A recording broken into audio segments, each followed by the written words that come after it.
This is my 1979 Firebird Formula, and I'll tell you the story from how it was from its previous owner to how it's in my driveway today. So, this car was originally my grandparents'. They picked it up hoping to rebuild it. There's only like a few issues back when it was actually newish. So Grandpa just had too many things to do, put it in the barn, and some odd years later we pulled it out and brought it home.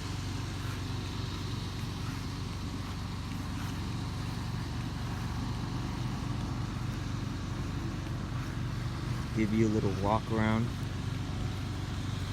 So what I've been working on was I first stripped out most of the interior, took out the seats, took out the carpet out, stripped it to bare metal,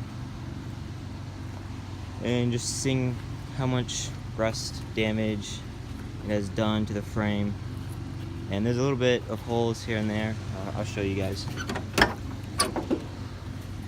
You can see it sort of grinding a little bit of the rest away, but you can see there's a little bit of holes in the frame, or in the body that went through.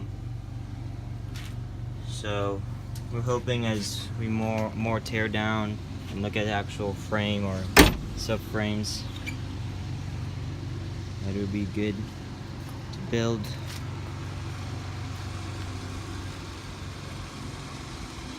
So yeah, I stripped out the interior, took out the engine, which we are here today. Next episode, or next video, we're going to be working on taking off all the suspension components, taking basically everything you see here off, leave just the frame. We picked up a sand blaster. I'm going to sandblast the frame and the rust. So yeah, stay tuned.